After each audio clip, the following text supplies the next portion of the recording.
we've been doing these leadership breakfasts, as we called them before, leadership breakfast meetings. And I apologize to everyone who was expecting bacon and eggs to be delivered by Grubhub to your house or wherever you happen to be. But we've been doing these for 18 years now. And really the reasons we do them to bring together leaders in the communities which we serve in order to network, in order to collaborate, and most importantly, in order to learn from one another. So it's a real honor today. I mean, I'm so thrilled to have someone who spoke for us back in 2017 in Austin, Texas with us today. Our guest, you know, after his presentation in 2017, I think I immediately told him we were going to have him back. And I was just talking to Clint a second ago. I remember very distinctly introducing him based on the fact that one of his first companies was a company called Second MD. And I said, when I introduced him that day, that necessity, as the saying goes, necessity is the mother of invention. And I would love it, Clint, if you would share, you know, a little bit about Second MD, a little bit about that earlier startup that you had. But first and foremost, Clint Phillips, thank you so very much for being here. We appreciate your time, and I'll turn that over to you as far as how Second MD was born, and then we'll talk a little bit more about Medici and where we are today. Thank you, Alan. It's a great honor to be back. I remember our meeting fondly in Austin, and just I still am in contact with some of the fantastic people I met at that breakfast. So, you know, for those who don't know our story, I am a South African. I was trained as a chiropractor and physical therapist in South Africa, and I moved to the US to play rugby in the town of Aspen, Colorado. It's a beautiful little ski town that was also really, really good at rugby. And it was, you know, like a dream come true. We opened up a clinic at the St. Regis Hotel that helped people get out of pain, to be able to avoid back surgery, and often trying to get people their life back, because we just noticed that back pain had really destroyed their life. It had destroyed their ability to play with their kids, and it destroyed the ability to do the activities that they loved. So we had this amazing back clinic with all the greatest gadgets, and it was a real miracle that I even got to get the lease and the ability to start that, being a South African with no credit history. And but it was a wonderful place of healing. And in our 5th year, we were really starting to get stable with the business and trying to figure out how to run a business. I was new to running a business and learning a lot. But my little girl had a stroke. My 3rd child, Gabby, short for Gabrielle, 2 days after birth, she had a stroke, which left her completely paralyzed down the right side of her face, right arm, right leg. And I remember us going to our pediatrician, and they said, well, you need a neurologist, pediatric neurologist. And they battled to help us. We had to call them a few times. Well, who do we go to? And they said, well, we found you somebody in Denver. We waited a month for an appointment, had to go stay in a hotel the night before to meet a doctor who said, there's nothing you can do.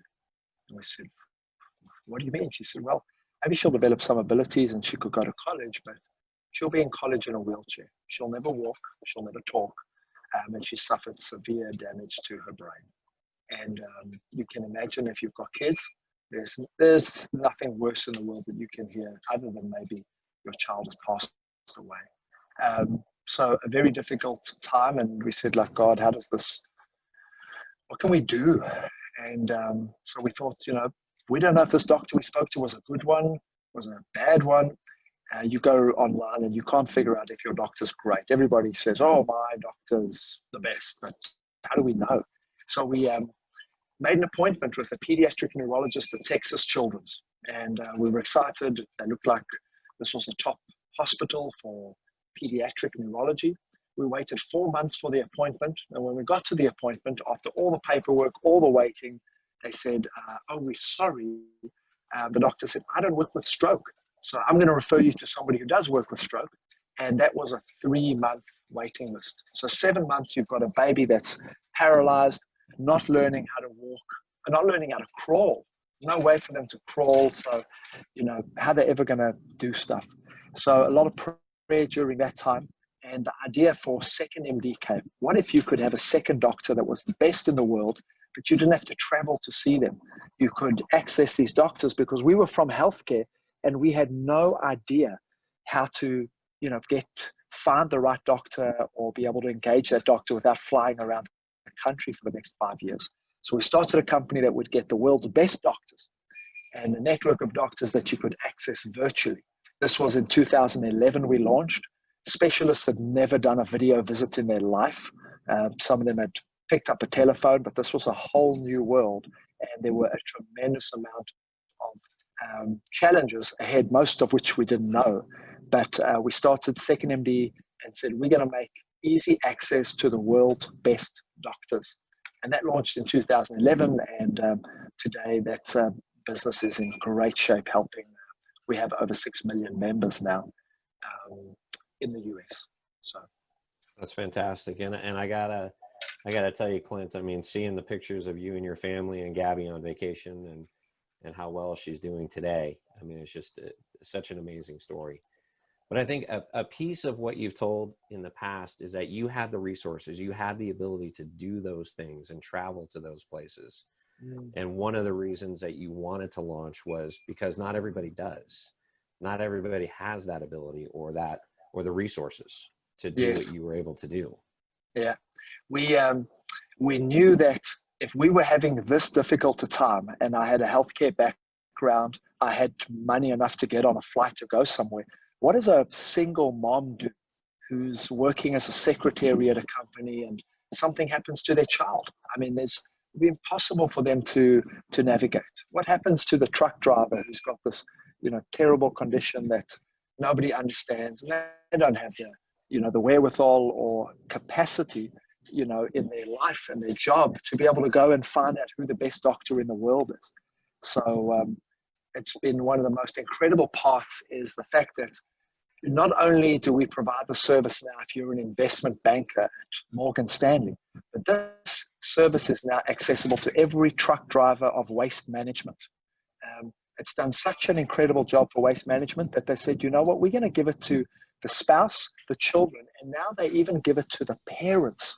So you can be the parent of a truck driver at Waste Management who speaks Spanish and have access to the very best doctor at Mayo or MD Anderson or Cleveland Clinic, and you never have to leave home, and you never have to pay, and you never have to worry about insurance.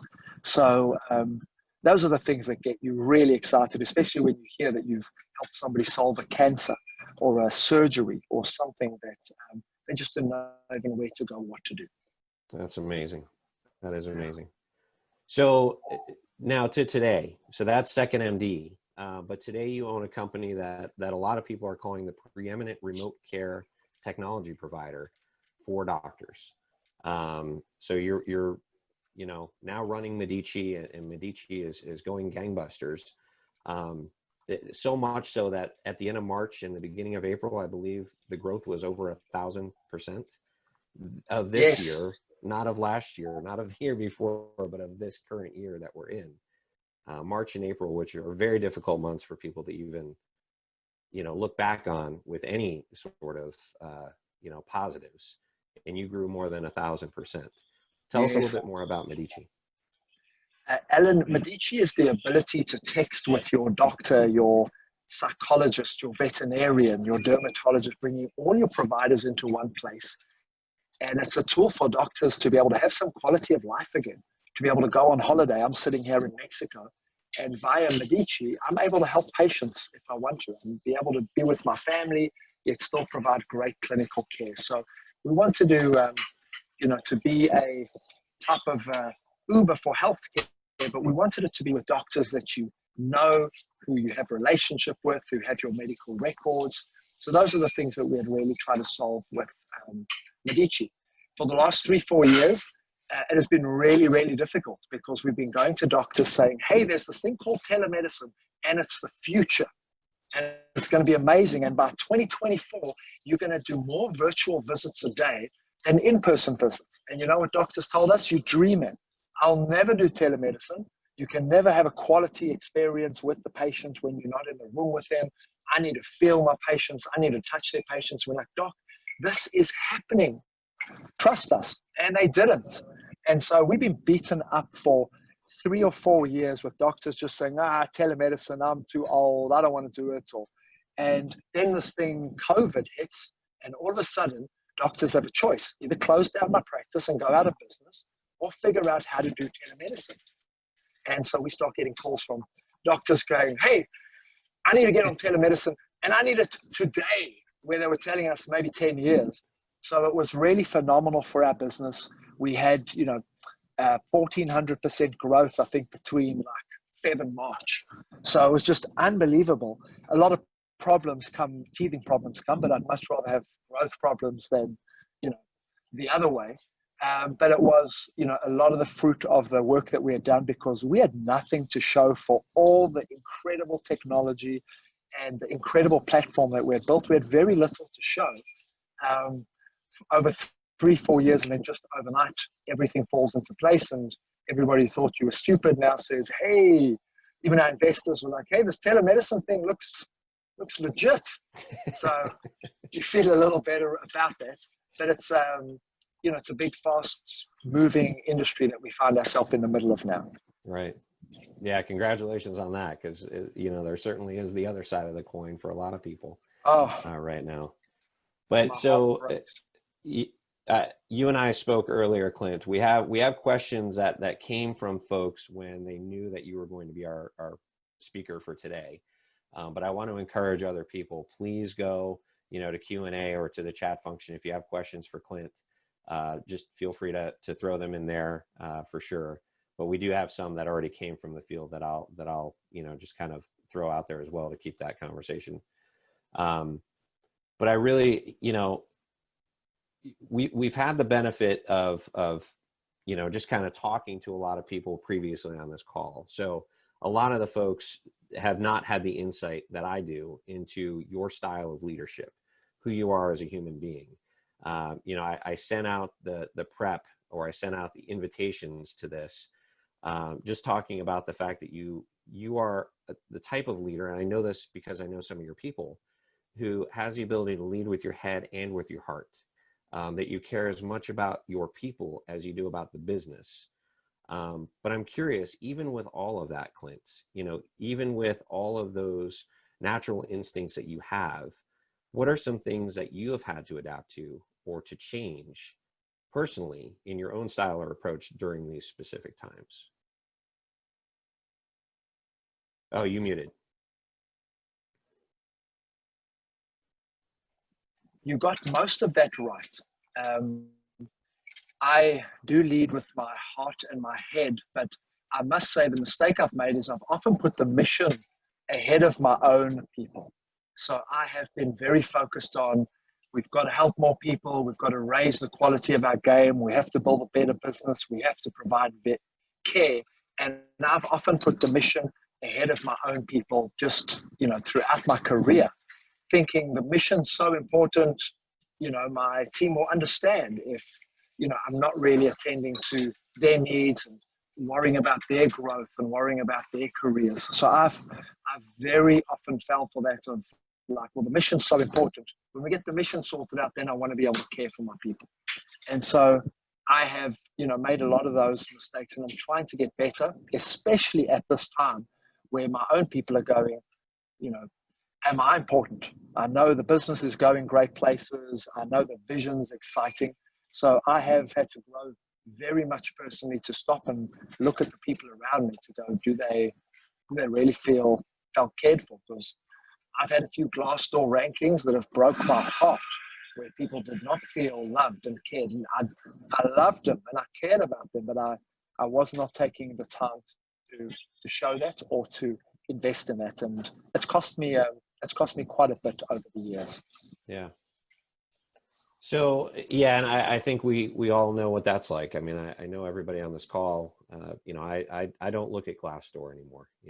It's one of those places where I know the mistakes that I've made, and I'm sure you feel this as well, when someone leaves, and there's only so much you can do. You certainly can't do anything in retrospect. You can only grow and change it going forward. Some leaders, and certainly a lot of leaders on this call today, have a sense of fear. Some because they used to have all of the answers and no longer do. There's a lot of questions or a lot of unknown that have developed over the last 6 months. So how have you addressed that? It may not be a question of revenue or a question of how is the business doing, because you guys are very, very healthy that way. But in their own personal lives, how have you addressed, or have you addressed, or had to, I guess, address those things with your own employees? Fear is something very real to people, and I don't think fear and uncertainty has ever been higher in business than it is today.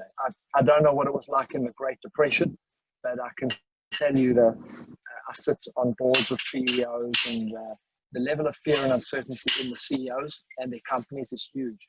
We went from March and April crushing our numbers, crushing them, to finding out that a whole lot of companies were going to start giving away free telemedicine platforms. And so all of a sudden you've had this unbelievable April and May, and in June you find out that there's companies that are going to give away the platform that you're charging $150 a month for, which is a rounding error. It's a bargain. Finding out that companies are going to charge $9 a month or zero. Their platforms aren't nearly as good, but doctors at this time are worrying, and they go, hey, Clint, I love your platform, but this one's free.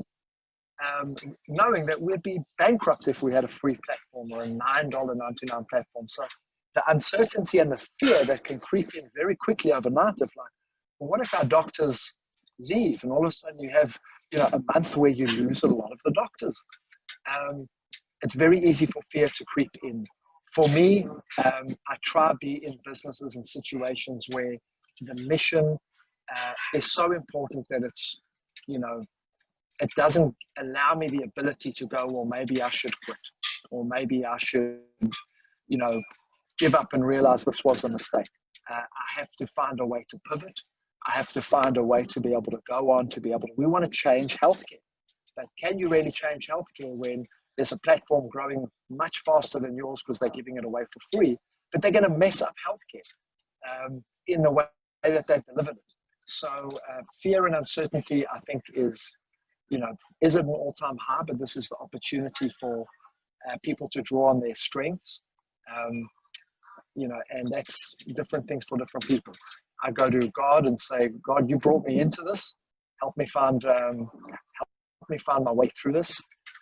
We've got phenomenal people around us, and we could talk about fear and uncertainty for a while. You may have more specific questions, but just because our business was in great shape in March and April, didn't mean by June we weren't going, what the heck are we going to do now? Do we completely change our model? Do we let go of half of our company? And I know probably most of the people on this call have faced a very similar level of uncertainty in the last 6 months. Yeah.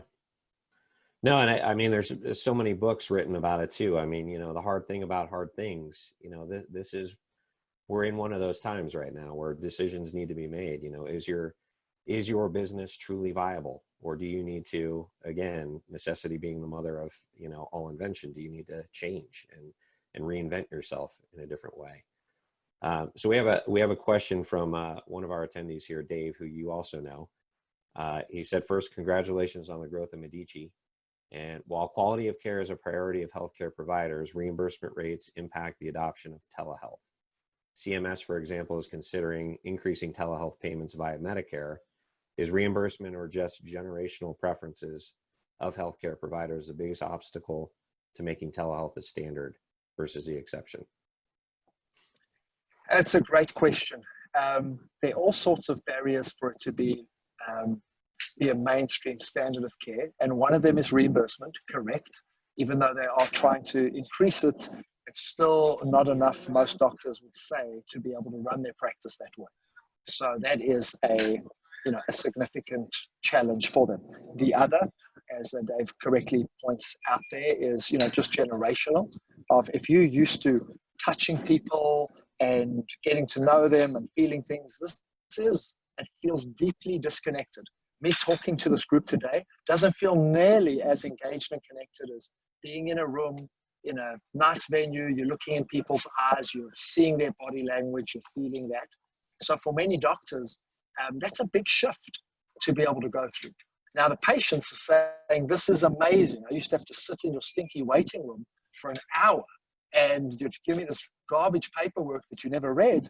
So like, this is amazing. I want this to be the standard of care.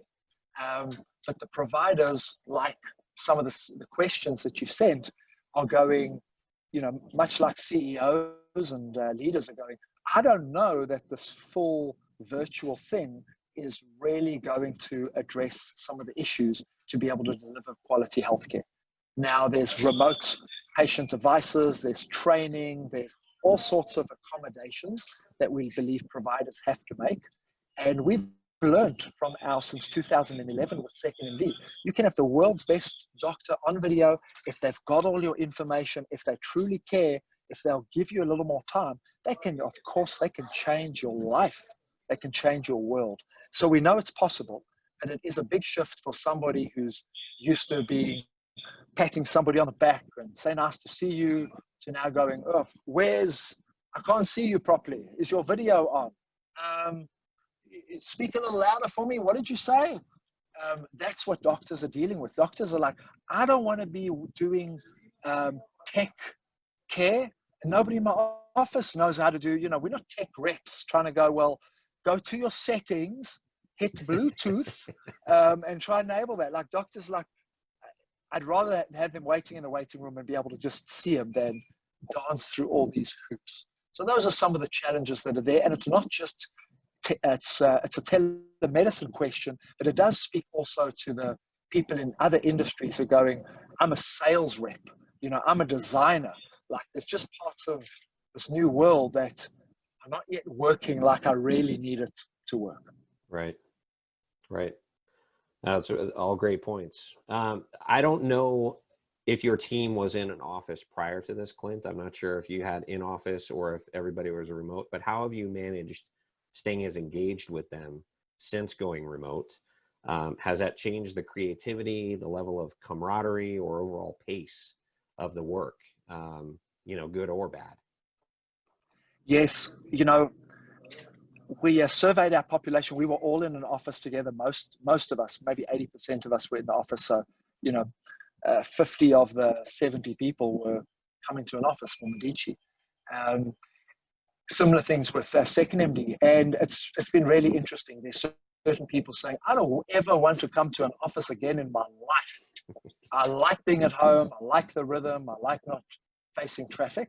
And they're pretty, you know, fired up and adamant, and it's going to be really difficult to see what happens. On the other side, we've got people saying, I don't get invited to meetings. I miss these conversations that we used to have. I used to, you know, really thrive on being part of a team. You know, I can recreate some of that. I can't recreate other pieces. So we've got a team that's, you know, rather divided on the subject.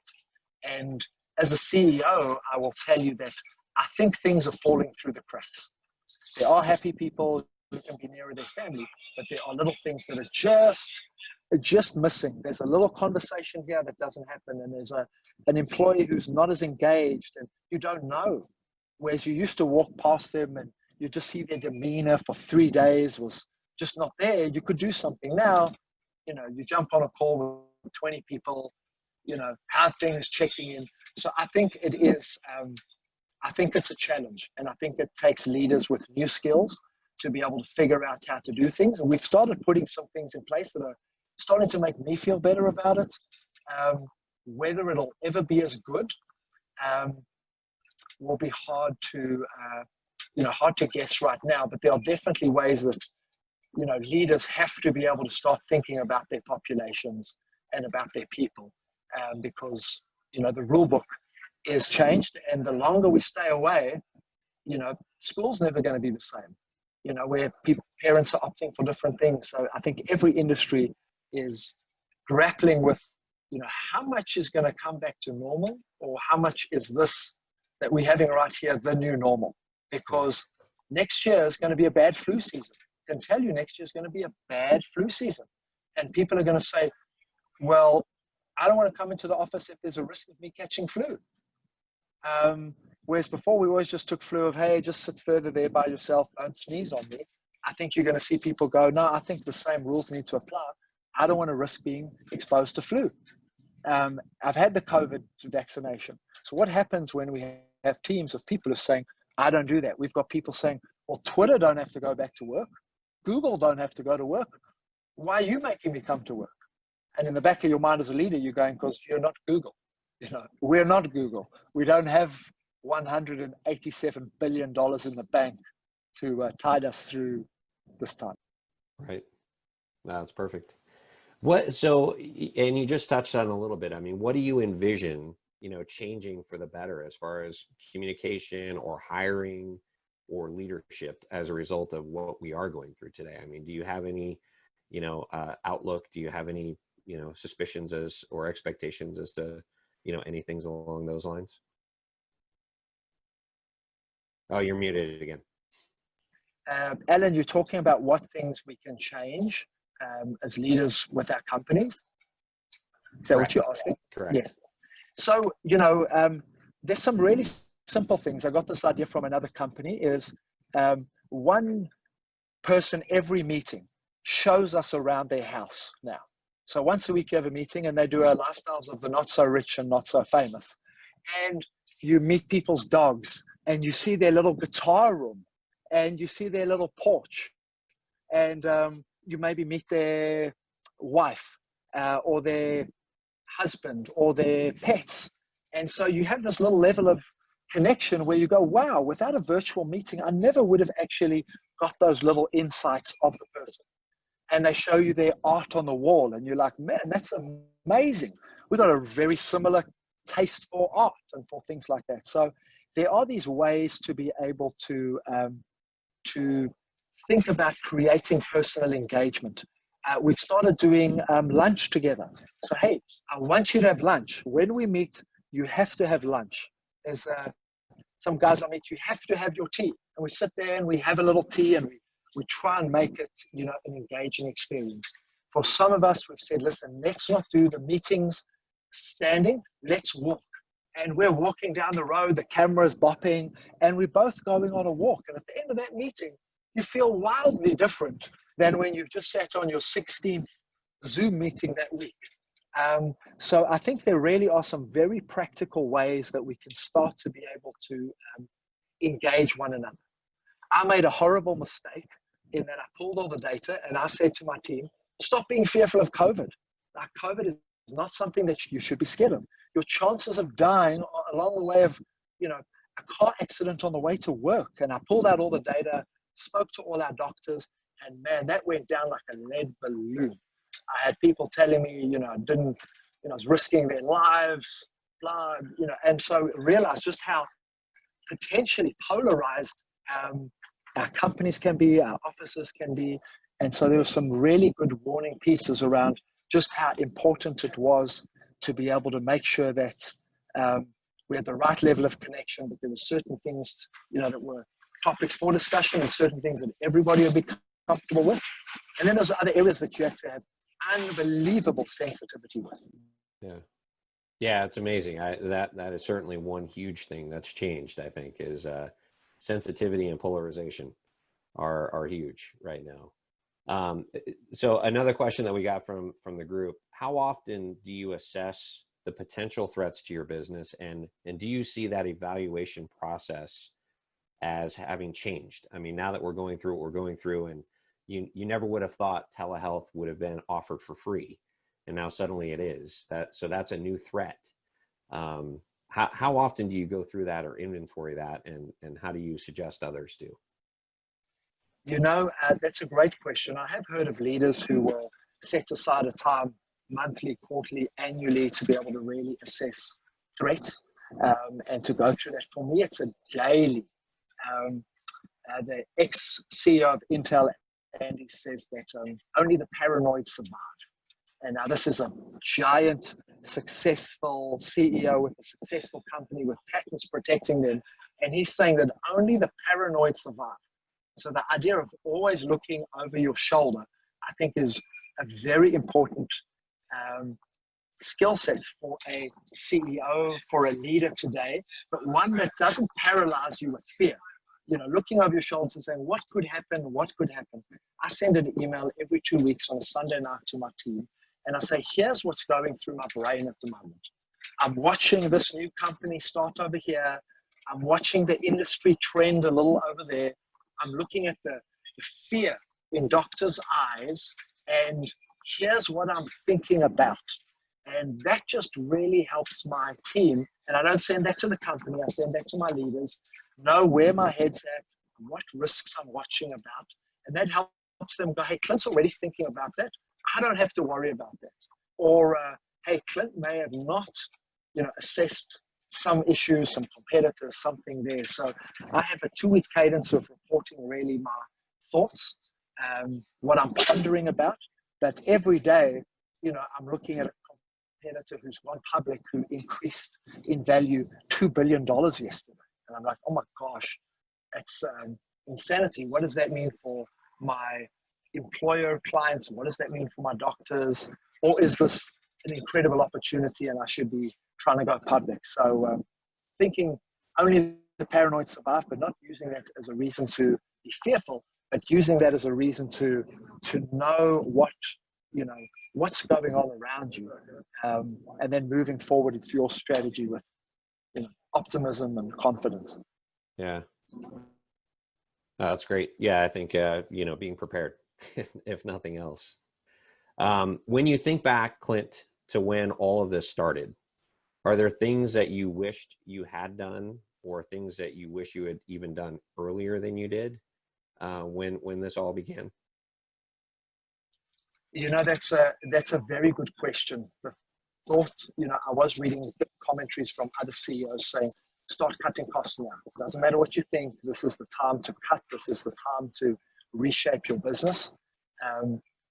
Being an optimist, I thought this is probably going to go quicker. I'm sure they're going to find a vaccination soon. I'm sure we're going to get herd immunity. So I'm sure there's going to come out a quick treatment. So my optimism probably stopped me from taking some more decisive steps. There was probably 1 or 2 people in the company that we were on the fence about, that we should have just said, here's the opportunity to preserve a little cash flow and, look at our budget. So that would have been something that I think in retrospective that we would have done. But I also try and, what I have read is people who forgive themselves and forgive others make better decisions.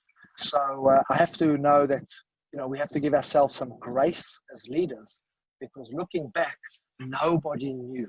Nobody knew. The president closed the airlines to China, and people said, how could you do that? That's an awful thing. And then a week later, it was like, well, how the heck didn't you do more? So if people who have got scientists sitting all around them are battling to make the decisions, and I'm seeing hedge funds who've got the brightest minds advising them, making horrible mistakes, I think we have to give ourselves some grace that, we weren't going to make all the right decisions. One small thing I've been surprised of is 2 of my people have been headhunted by good people during this time. So I'm sort of like laid back in the thing of, well, my people are lucky to have a job. Like, they are so lucky to have a job right now. And then 2 of them get headhunted to go to other companies. And you're like, I thought there was, mass unemployment, and here people are poaching. So, kudos to these other companies of, continuing to be aggressive and take steps forward, and not sit back and go, well, my people are probably so happy to have a job. Meantime, they might be doing interviews, looking elsewhere. Yeah, no, that's a great point. I mean, I'm in that world every day, and there are opportunities out there. It may take longer for people to get through a process because there are so many people interviewing and available right now. I wouldn't say so many people, but there's more than there were 6 months ago. So another question that we have from the group, Clint, hourly employees may be more impacted by homeschooling and having limited technical resources. How are you and your leadership team supporting employees with homeschooling distractions? You're muted. that is such a great question. And the fact that you're even asking it means you're probably on the right track to solving it. I don't think you can come up with a corporate policy necessarily for that, because some kids are homeschooled, some have a partner in the house that are helping them navigate it. Others will use it as an opportunity to take advantage of policies of the company. So it's really difficult. I think at a manager level, it's about empowering your managers to say, hey, know what's going on in your person's home and come away with a plan, because we have to find an incredible balance of taking great care of our people, but realizing that, listen, I need my people bringing their A game at the moment. Like, this is a crucial time. And as much as I need to find that balance of knowing, hey, we're there for you, but I also want you to feel like, hey, if there's an opportunity for your kids to go back to school, please send them back to school. But how do you say that without somebody going, you don't care, you're going to risk my health or something around that? So I think empowering managers to be able to strike the balance between how do we show that we care about you, you're a priority for us, but like, we might not be able to get through this transition over the next 3, 6, 12 months unless our people really are able to work. So I don't know of any companies that put in a great policy, company-wide for, hey, if you've got a homeschool, here's what we're going to do. But I have seen companies, make sure that per department, per manager, there is some leeway, flexibility, and care being shown there to the employee. So sorry, I don't have a phenomenal answer there, but there may not be one. No, I think you're absolutely right. I mean, it's tough, when you're dealing with people, and we've been. I came into my house on March 13th. I remember it very well, and since then, you look at all of the things that have happened.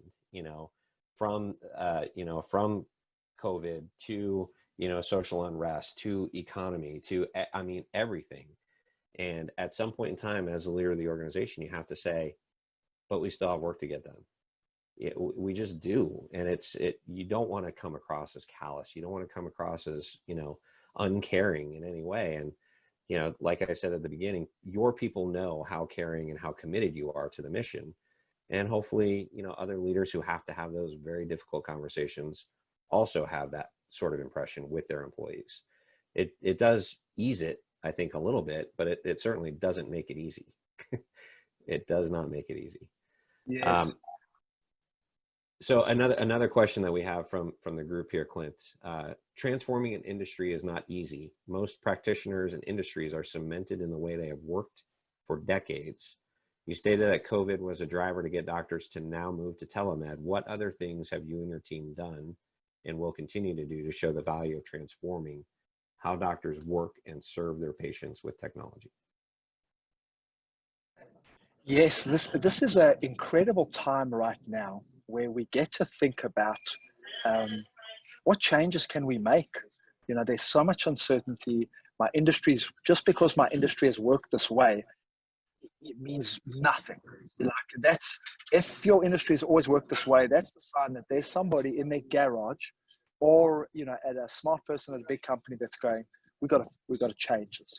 So I think just because your industries work this way, this is a wonderful excuse. I read last week that the CEO of Disney is canceling foreign TV stations and using COVID as the time of, hey, listen, we're going to change things. There's uncertainty, so why not? Let's go ahead and make some bold and sweeping changes to the way we do things. So I think this is the opportunity. A lot of the Fortune 500 companies today were actually started in periods of recession. Companies like Amazon started and then went into, a great crash. But the ones who built resilience and fine-tuned their business models are the ones that really come out of these things much, much stronger. So I think this is really the opportunity to retool our businesses. Thinking about the value that we provide, we're always asking, what can we solve for our customer? Who's our customer? And what can we solve for them? And right now, doctors don't any longer need a telemedicine platform. They've got a telemedicine platform, whether ours or somebody else, and the electronic health records coming out with the telemedicine platform. So they've got telemedicine, but what they need now is engagement with their patients. And what we're seeing is patients say, well, I'll just use that other quicker, cheaper, easier one. So we want to go, doctors, your problem that you have now is not, can you deliver care virtually? Your problem is now, can you let your patients know that you care? Can you let your patients know that you're thinking about them? Can you educate your patients remotely? Can you stay top of mind that when they're facing a difficult decision, they're not going to go to the ER or use another service or call an uncle's friend? So we're trying to use our platform and we're retooling it to say, we're not actually a telemedicine company. Telemedicine's last month's news. We're an engagement platform. And we're going to help you with our same technology connect to your patients in ways that you never have had before. We're going to help you educate. We've got a doctor right now that has sent a parenting book to every one of her patients on Medici. She has sent a employment thing, like employment resources for her neighborhood. She has sent things for where to get food if you're struggling to all of her patients on our platform. So we've taken that little bright spot and said, okay, well, telemedicine might not be the big opportunity anymore.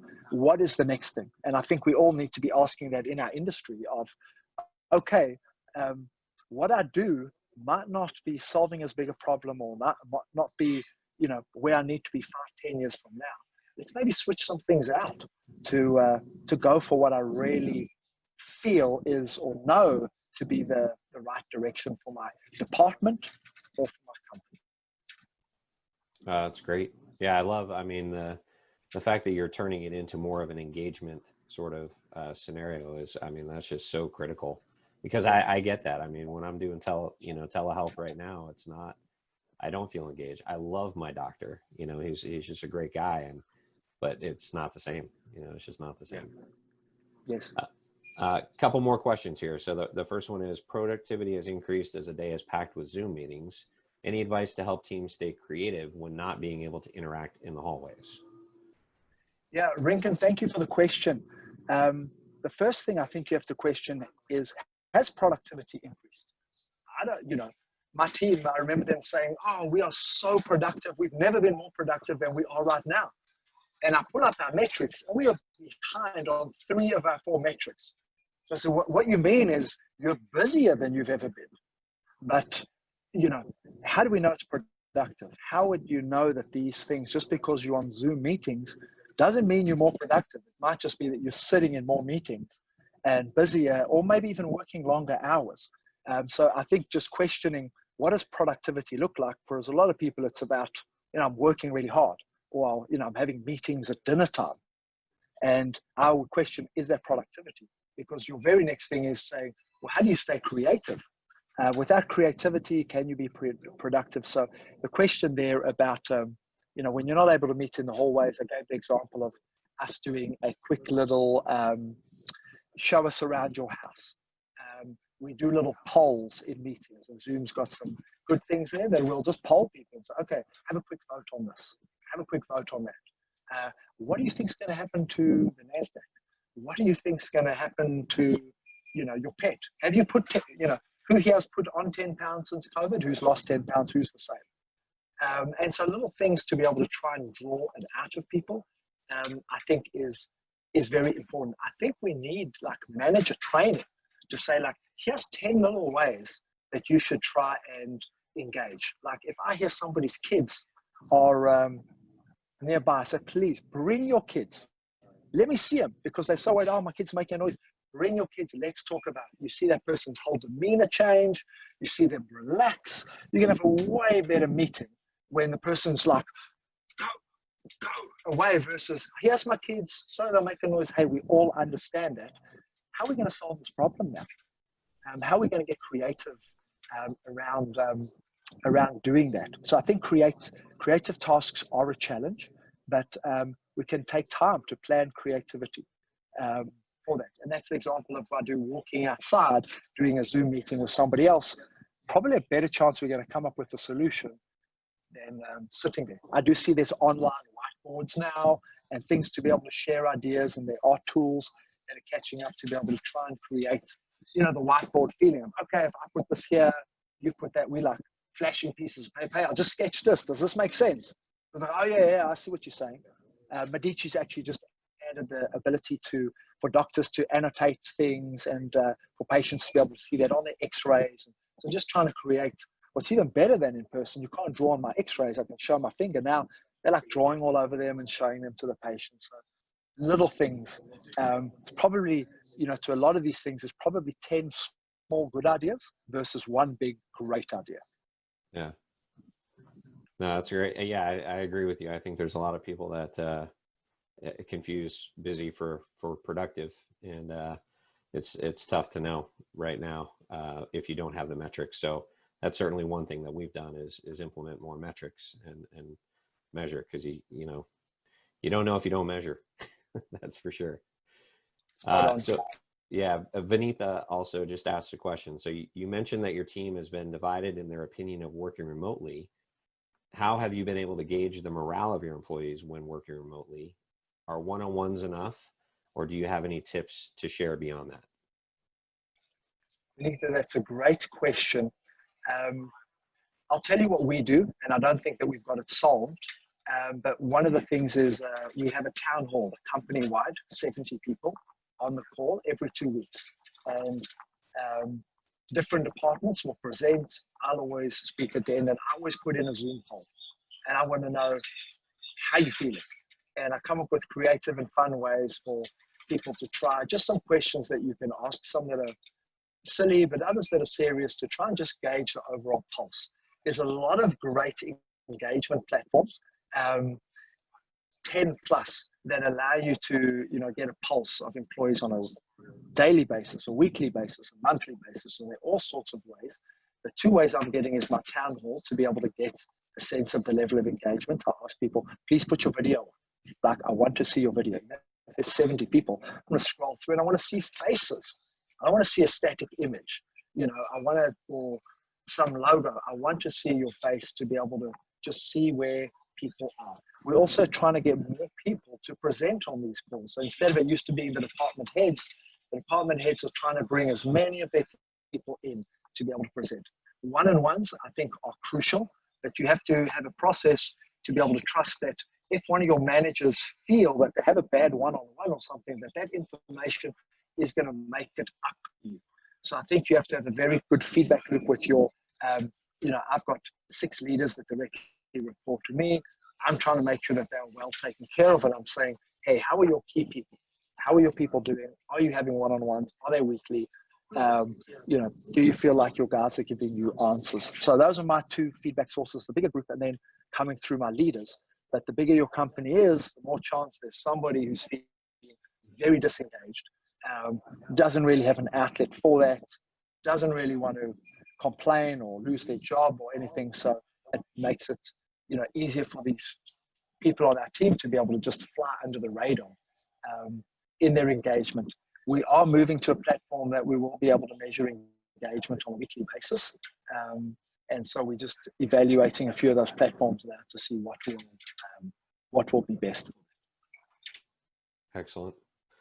So another question that we got, there's been an outpouring of people wanting to help and offer assistance for those in need. Like you had mentioned, the doctor sending resources for how to access food or anything like that. Whether it be connecting folks to job opportunities or whatever. And I already know how philanthropically involved you are personally. Have any of these events changed either your company or your team's efforts to do things from a charitable or philanthropic perspective? Man, that is a good question. And I'm embarrassed to say we haven't. We've been so consumed with what's the future of our business, what's going to happen, what's the pace of change, that we haven't looked out nearly enough. Through the riots and the George Floyd incident, we realized that we needed to give a voice to our Black employees to be able to talk about diversity and change. And we set up call it a diversity club, but it's really focused on the Black people in our company being able to talk about their experiences. And it was powerful. It was powerful. We had each of our Black employees talk about just some of the experience that they had, and it brought us together beautifully. The question then came, well, what are we going to do with this information? Because I noticed everybody else stopped there at other companies and like, well, what are we going to do to be able to change? And so we started a monthly talk where we bring somebody in who's, you know, an expert about thinking through diversity and bringing people together, or what can we do to be able to enact change. Personally, I care more about orphans than I care about most things. So my wife and I have the blessing of now sponsoring 1,030 orphans around the world that get to go to school, know that somebody loves them, and be able to make an impact. So that's what drives us to be able to work. And we care greatly about these orphans, because if you think things are bad in America, oh my gosh, you must see these other countries that have gone from, you know, 1 out of 10 economies to 0. America's gone from a 9 out of 10 to a 5. It's very different going from 1 or 2 to nothing. And so we think through that part of it. Alan, you've always been an inspiration in the thinking through fostering and adopting and mentoring, those types of pieces. I think there is definitely a challenge today as somebody who's very involved in church. Church is what brings you together with people who are in all sorts of different circumstances. So you'd go to church and you'd see that person ahead of you and go like, man, they look like they are struggling financially, spiritually, emotionally. So you get to help. And through that, we've often invited people over or given them money or prayed with them and try to help. Right now, though, with churches not meeting, I don't feel nearly as engaged in the plight that people are going through. So I think, you know, the longer that we are apart from one another, the lesser people are able to connect through social groups, through churches, through synagogues, through things. You know, the more likely it is that people fall through the cracks. And as I speak to charitable organizations, they are struggling right now. They're struggling for funding, they're struggling for engagement, they're struggling for all sorts of things. So we fortunately can continue to try and support where we can, but you know, it takes efforts from everybody. So as a company, we're going to pack some food to send overseas for kids, but I wish that we would have been thinking a little more around what can we do. We haven't given very good leadership around that, because we're like, right now I'm just trying to keep you in your job. Like, that's my goal. Leave me alone. Like, give me grace to pick the right path and keep everybody working. Whereas the expectations of our people are higher than that. And they are looking to companies more than ever before. HR experts tell me never before have people expected their companies to really be so active in these things than they are right now. The company, you know, used to go, you get involved with whatever you want. Good for you. I love it. Now the employees are coming and say, well, what are you going to do? And so my natural instinct is, well, what are you going to do first? You know, then let's talk about the company. But that may not be an acceptable approach. Yeah, it's interesting. I mean, that's one of the things that I definitely see changing in, you know, the just the outpouring of support. You know, even LinkedIn, you know, creating that banner open to work, you know, and they're creating communities of people that are out there looking, and there's just a lot going on right now. But yeah, I do know yourself and Jade are so involved with the orphans, and thank you for all that you do in that regard. What is next for Medici, Clint? What is next for you? What is next for Medici? I mean, what do you see on the horizon? You talk about you know, turning it into more of an engagement sort of platform. I mean, do you have any ideas as to, you even mentioned, you know, should we go public? I mean, what are some of those things that you have in your head that you can share? Because I know there's probably some things that you can't. Yes, I'm traveling with my leaders, and we're working on a really big vision to be able to build a healthcare system from scratch. If you think about hospitals and health systems run today, they are expensive, they are inefficient, the quality of care varies from unbelievable loving nurses to callous, stupid mistakes. And we believe we can fix that. So we're working on a very grand plan to build a mostly digital healthcare system, or mostly virtual healthcare system. There are things that you need in person, and we're working through how to solve those. But we're going to build a health system that I think in the next 5 or 10 years will be as well known as Mayo Clinic, if we do things right, and if we do things for the right reasons, and if we attract, you know, the right people who are really motivated and enthusiastic about changing healthcare forever. I think we've got a real shot at that. So that's about as much as I can say. But we're using this thing in this difficult time to say the big challenges that were there before are still there. Healthcare is still inefficient, and the insurance is terrible, and you don't know where to go. So that's our plan. Yeah.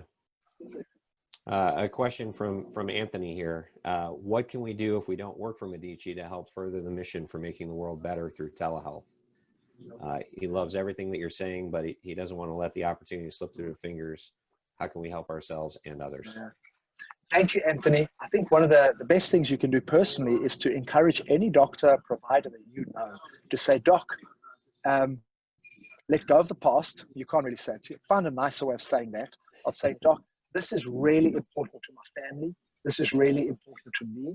I know my likelihood to stay with you for the next 10 years is far greater if I'm able to access you virtually, and building, the support that if doctors know their patients want it or their patients insist that they'll do it. So I think as a patient, being able to do that, maybe encouraging many other of your friends and family to be pushing towards that, saying, hey, Doc, get on Medici. And if not on Medici, get on a virtual platform that can really do something meaningful, because we're all trying to make healthcare better, and it's going to take Anthony, not even involved in telehealth necessarily, to be able to push, something so groundbreaking forward. Excellent. Another question: as commercial locations or corporate parks remain shut and many companies are reducing their physical footprint, what are some suggestions for those that traditionally have held administrative or supporting roles in corporate? What would their pivot be? Yeah, I think commercial real estate is going to be challenged for quite some time, and we're going to see things be really repurposed. Parks that were full of, lawyers or something might have to find other types of things to be able to do. I think as administrative or supporting roles, it's learning the skills, just like a doctor has to learn how to assess somebody. I'm looking at Alan's face now, and I'm watching his eyes, his face, his lips, his shoulders, his neck, his posture. I'm drawing assessments to be able to understand, what type of things do I need to look at? And doctors are looking now for the first time. They're looking at what's behind the patient. One of our doctors said, you know what? This is better than them coming into my office, because I saw where they live. It's a nightmare. I now understand why they have allergies. I understand now why they've got breathing problems. Their place is a dump. So they never had that thing when somebody came in. So to get back to your question, Rincon, it's the ability to be able to look now and say, I need new skills. Walking down the hall and, finding a nice little space to meet with people, or going for a little walk around our office park, things I used to love, those don't matter anymore. So how do I engage people? How do I let people know I love them and care for them? How do I hold them accountable? How do I strike that balance between being, firm when I need to, and being, more gracious when I need to? So I think it's new skill sets of this new world. My daughter, for example, she doesn't call me. She FaceTimes me. That's how she starts things. And so I'd much rather she just call, but she wants to see me, wants to see where I am. And that for her is natural. For us, it's not. And I think for us, it's the case of insisting. I want a video with you. I don't want to just, Slack's great, texting's great, but I want a video. I want to chat to you. I want to see you home. I want to be there for you. So I think as you think of these doctors having to reimagine how to assess people diagnostically, we as managers and as bosses have to be able to think, how are we going to assess and engage and motivate people in our companies without being able to touch them? And it's not easy, but it is absolutely possible. Yeah.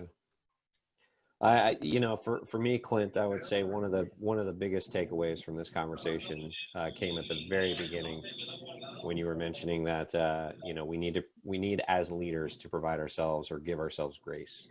That the mere fact that you said, you're doing some of those things, but you haven't done all of those things. You're focused on the mission of the company and driving revenue and growing and all of those things. We're all there. Everyone on this call is there right now as we speak, and giving ourselves grace and allowing ourselves the opportunity to say, okay, I get that might not be what my employees need right now is such a critical thing for people to hear. So I want to thank you for that very much. We do have another question here, and I encourage, definitely encouraging people. I mean, we're at 1 hour right now. If you have more questions, please ask them. I know we have Clint for, probably another 15, 20 minutes here if we need that time. But so Rinkin said, I grew up with doctors making house calls. Will we have a resurgence of that model? I would welcome them to see my environment so my care can be tailored for me and my family. House calls are hard. There are companies that are starting to do house calls, but they're expensive. It's expensive for a doctor to, a doctor in an office can see 30, 40 people. A doctor virtually can see 50, 60 people. A doctor on Medici can, manage even more than that in a really caring way. But house calls mean a doctor can see 12, 15 people if they're lucky. So it is hard. It's hard to do at scale. So it's something that, works for VIPs. We're really interested in solving problems that a VIP would be really happy with, but we can also deliver it to the world. So house calls, there are models. We're actually looking at acquiring a company that does nurses to your door. And there's some, great synergies around that. We're even looking at, trucks. Could we set up a truck in neighborhoods different days of the week that have got diagnostic capabilities, have got, a nurse there, but also access to all our incredible specialists and second MD, etc. So it'll be interesting to see that the day of that sweet doctor carrying his bag, there's just not enough doctors to be able to delivering that level of care. But it sure is it is a nice, it would be awesome. Yeah, that would be amazing for sure. Yeah. Well, Clint, is there anything else? Do you have any other parting thoughts? I mean, the makeup of the people that are on the call, especially through the questions that they're asking. But are there any other thoughts, any other insights that you might be able to share with the folks here as we all battle through? Yeah, I think there'll be people that will look back at this time as a time that they braced, dug down, and pushed through. And be like, man, we just got through it. And there's going to be people who went to this time and said, man, we hunkered down, we changed our minds, we set a vision, and we went for it, and we took ground. And so I just want to move people's thinking from, don't try and survive this period. Try and thrive in this period. That's really my challenge to the people on this call. Think of what thriving in this period really looks like, in the way I deal with people, in the way I direct my business, in the my vision for the future, moving from a survival. I'll tell you, 2 weeks ago, Alan, I told you a little bit about it. My family were in a hot air balloon crash in Jackson Hole, Wyoming. You can go onto internet and look up Clint Phillips balloon or Jackson Hole balloon, and 20 people went to hospital. One person is critical. It was a scary thing where 1 minute you're up in the sky looking at, this is the most beautiful thing I've ever done. The next minute I'm screaming for my family to hold on because we think we're going to die. And, what happened, a lot of people started to say to me, like, are your kids okay? Are they going to be traumatized? Is this something that's are they going to be having nightmares? They must be scared to fly. They must be scared, all those things. And while those are all possible outcomes and very likely outcomes, we didn't want our kids to just focus on recovering. We wanted our kids to thrive through this. And now we look at it and go we crashed a hot air balloon and lived. We hobbled to the car, broken ribs and all, and we survived that thing. We're champions. We're stronger for it. We're better off for it, rather than seeing as, oh man, this is, you must really be struggling with all these things. No, we're stronger for it. We're better for it. We're more excited about the future because we know God is with us. We know there's a plan for our future. So I just encourage you guys, as you have this opportunity to say, oh, I just want to get through 2020. I just want to survive 2020. Forget that.